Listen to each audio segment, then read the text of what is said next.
Good afternoon. Someone doesn't like me being here today. Noisy bugger. But anyway, video number 2 for today. I was just about to pack up and head home, and I thought, I've got another idea. And as you know, I come up here, I don't say, right, today I'm going to talk about it. I just come up here, I dick about, and I think I'm going to make a wee video about something that just comes in, and I let my observations come out as I make the video. And as I was about to pack up and leave, I thought, do men idolise women? And the consequence of. So I'm going to have a wee talk about that. And it's something that most guys can look at and how it guides them through life and whatnot. So this is going to be quite a short one again, but I'll try and give my perspective on it as best I can do. Yep. That'll do. So, do men idolise women? Do men have queens? Are the men kings? And men do idolise women. And is it right or wrong? It's absolutely wrong to idolise women. Why do I say this? As I was about to leave, I was just putting all my stuff back in my bag and whatnot, and something came into my head for someone I'm going to be seeing this week through work. And something has happened to this guy, and no doubt he's a bit heartbroken. I think he's had a break up with his partner and things. His partner. It's not his partner, it was his girlfriend. Partner's not a normal term. Business people have partners. Humans have boyfriends, girlfriends, fiancés, husbands, wives. Partner is a business thing. That's again diluting the idea of the natural family. Saying someone is your partner is an unnatural term for humans. But anyway, do men idolise women, and why?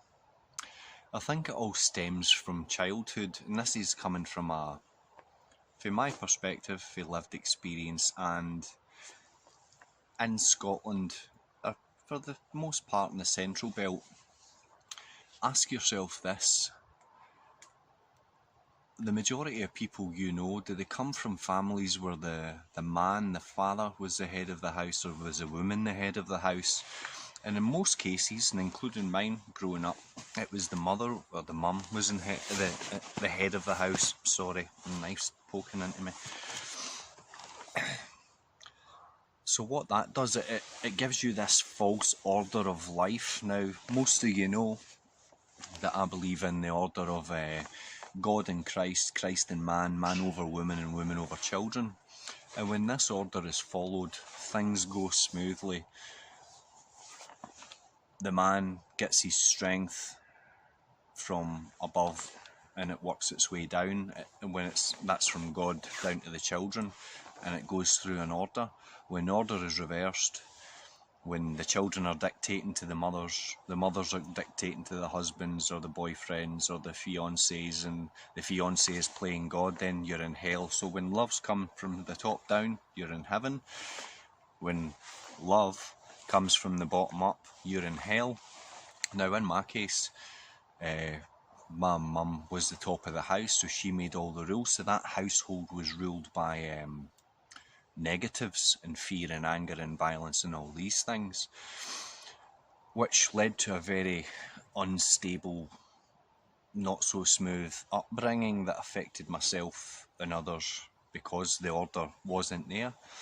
Now if you look into society today, in Scotland in particular, most Scottish people have heard about the angry Scottish woman that you can't silence. Not that I'm saying silencing people is a good thing, but Scottish women seem to take this pride in being aggressive, being loud, being angry, all things that aren't good. It's an inverted way of thinking. that we're as strong as men, we can do what men do, that in competition with men, you generally see men saying, I can sew as good as women, I can take care of the babies as good as women, because that's an illogical thought. Men don't have the same instincts as women, and we're not in competition with women. That's why you have all these career women and women that try to prove that they're better than men. They're in competition with men. It comes from hate and anger, not love and understanding. But when you idolise women, let's say for example I start to idolise Jennifer, which I don't. I love her, but I don't idolise her. And funnily enough, I was having a similar conversation with my son on the way home from training last night. So if I were to idolise Jennifer and make my world about Jennifer, something could happen to Jennifer. Let's say, touch wood, which is right there. She was in a car crash and she passes away. If I've put all my hope and love and faith into my woman, then that gets taken away. That leaves me in misery. And I was explaining to my son last night, and we were driving home. I don't know how we got onto the topic, but when it's just him and I, we always speak about usually meaningful things about the world and how things kind of generally go. And I said to him, I said, John, if you and your mum and Brodie were in a crash and I lost all three of you, I said I would grieve, but it wouldn't end my life, because I don't put all my hope into you. All my peace and my happiness doesn't come from you, Brodie, and your mum. It comes from inside. I have understanding, I've got contentment, I have gratitude, and I'm gracious for life and all these things. I was trying to explain to him that if everything in the world just disappeared and it was only me, I'd be quite content and peaceful. Obviously, with the scenario I was explaining, if there was a terrible accident and they all passed away, I would grieve. It's natural to grieve, but it's not natural to grieve for a long time. You often see, let's take social media for example, people will constantly bring up the grief of a partner or a child or a whatever, dad, mum, whatever, and they're constantly reliving the pain. They're stuck in hell.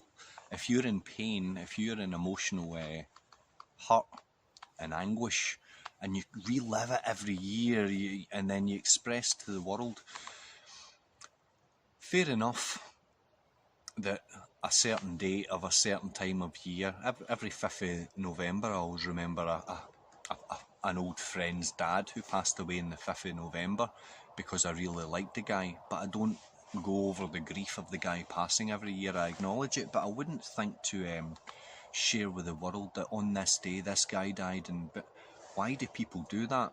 It's because they want your pity, they want sympathy, they want you to bum them up, they want you to what's that word, enable their weakness so they feel normal. Whereas now, in the past, if I seen someone, let's say on Facebook, had posted 10 years ago since my mum passed away, I would be sending them hearts and all this stuff, which would be me enabling their behaviour. Whereas I don't do that anymore, because I see what it is.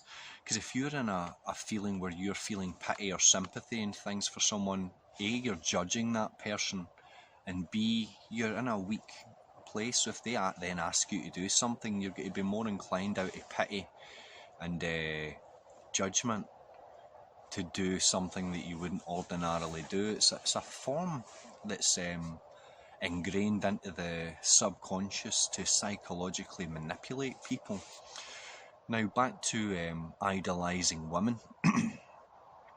Women have quite successfully worked their way up the natural order of things into this false position, and as you can see in politics and in teaching and in every sort of aspect in life where women are now involved, it's kind of hit the skids. Take politics for example. I'm not saying all women are illogical, but most of them are emotionally driven, and it takes a person or a woman who understands the order of things and who's got a good connection with truth, logic and facts to conduct herself in the right manner. Whereas most women are emotional creatures. They're instinctually responsive to emotional cues. Therefore, you'll have all these politicians, female politicians, and they're the virtue signalling ones. They're the ones that want to do nonsense about the people that are oppressed and inequality and social justice and all this shit. And the guys who do it in politics, they have a woman's personality. So they, again, probably were raised in a household or something where the woman was at the top of the tree. So they've been taught to live their life on emotional responses and emotional cues. Whereas the guys who are fighting hard and making unpopular decisions and doing things that are logical, they are under that order. Truth, logic and fact before emotion all the time, all day, every day. Now, when a guy has a relationship with a woman and if he idolises her, which I believe is the case to be this chap that I'm going to be speaking to this week, if he's heartbroken and all, is a great guy who I listen to pretty much daily, says he's going to be sitting in the dock of the bay, like that Michael Bolton song. He's going to be sitting, she's left. All because he put all his happiness, hope, aspirations, joy, he'd seen it, went into the imagination, into the future. I'm going to have a kid with this woman, I'm going to marry this woman, da da da da da. When things hit the skid and she bombs him out, he's left in hell because he put all his eggs in her basket rather than being content in himself. And I see everyone external as a bonus. If they're a positive influence, whether they're friends or their family or their whatever, they are a bonus on top of my already existing happiness. My happiness doesn't come from them. Women manipulate to appear to be the weaker of the species, but really they know how to get men, whether it's plain victimhood or men's original addiction, which is sex. Women can easily manipulate men based on a lot of things. You don't see many guys going about undoing their top a wee bit, getting the chest hairs out and coercing women into making decisions based on that, because that's not the makeup of women. Women don't have testosterone flying through their bodies, whereas men do, some more than others. So when a man is in the company of a woman and she's giving him the wink and the pout with the great big massive duck arsehole looking lips, which is absolutely insanity, which is body dysmorphia, which is self-loathing, which is again the whole lips thing and the Botox and all this ridiculous massive eyebrows and all the falseness, the fake pictures of themselves. It's, what do they call that? Catfishing, something like that. But they're selling a lie. So when a woman comes along and she's showing a bit of cleavage and she's showing a bit of ass, they're playing on that guy's natural instincts of reproduction. Guys are horny creatures, and it doesn't take much to flick the switch on a man, especially if his testosterone's flowing or whatever, regardless of his situation, married, unmarried, single, girlfriend, 10 girlfriends.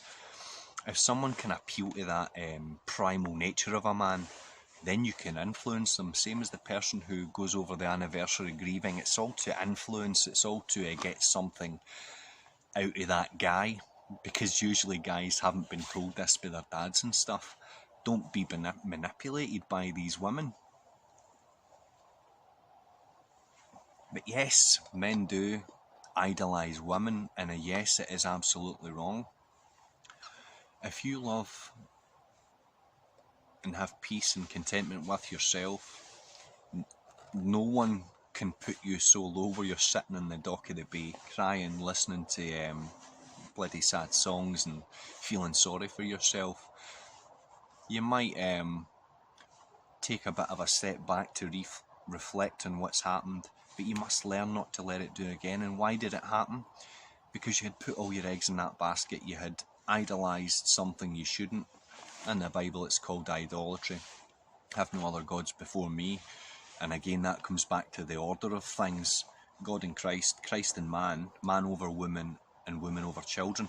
That's how love flows. That's where heaven comes from when you have that order. If you have that order, you're in heaven. I'm in heaven 365 days a year.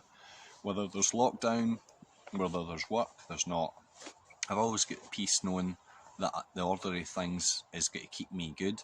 Whereas if you have kids telling you what to do, a woman telling you what to do, if you're playing God, judging everyone and all this nonsense, then you're going to be in hell. So I thought I'd make that for you guys. I hope it's helped. I hope it gives a bit of clarity on things. But watch it, observe it, watch the women play poor me, play, yeah, you'll get some of this if you go with the flow with me. It's all manipulation. You need to see it for yourself. And guys do it too. Guys manipulate other guys. I'm not saying that. And guys manipulate women. I'm not saying that solely women manipulate. But men, do not idolise women. Do not put all your eggs in the basket of those around you. The kingdom of heaven is within, not out with. Get the peace in here. Everything else will be a bonus. You'll appreciate things so much better when you're happy, because if you're unhappy and you think, I'm going to get some sex and I'm going to get a woman, then I'm going to be happy, that can get taken away. I'm feeling shit, I'm going to get a new car. That car can get taken away. I'm going to change my job, and you get a job that's paying you mega bucks, but you've lost your life. What's the other one? What good does it do a man if he inherits the world but he loses his own soul? So you can have all these external things. You could have an abundance of external sources of happiness, but they're all external and they're not within, and they can all get taken away. Find peace, have a simple life, the simple order of things, and you'll be doing good. Guys, God bless. It's getting dark. I'm going to head down the road. Thanks for your attention. I'll speak to you soon. Cheers. Cheers. I've not been at a pub for a year. I can't find my buttons. Here we go. Rock and roll. So the idolatry of women, and most men, including myself, have been there at some point. And again, this video isn't judging, this is discerning. There is no hatred for men who idolise women, but I can see that it's wrong to do so. And like I just said, I've been there in the past. I've idolised hundreds of women, and when I was doing that, I was in absolute hell. Making all the wrong decisions, doing all the wrong things. Observe as well, have a look at the guy whose white wife rules the roost, or his girlfriend is the boss, and he's afraid to say I'm doing this or I'm doing that for the consequence that might come from his significant other. That guy probably drinks like a fish, watches every football game that he can just to get out of the hell. His subconscious knows he's in hell, so he does anything he can to distract himself from acknowledging the fact that he's not in the natural order of things. He isn't above the women and the children under his care, according to the order. And don't show this to your girlfriends, men or wives. I guarantee they'll be, who's this fucking arsehole? Who's this misogynistic prick? Which they're free to feel or believe whatever they want to be. I'm all about harmony and things working in the right order, and people getting on as they should in life, and people knowing their place. Life is a natural thing. When you start to fuck about with nature, excuse the French, but it goes snap. There is something called natural tension.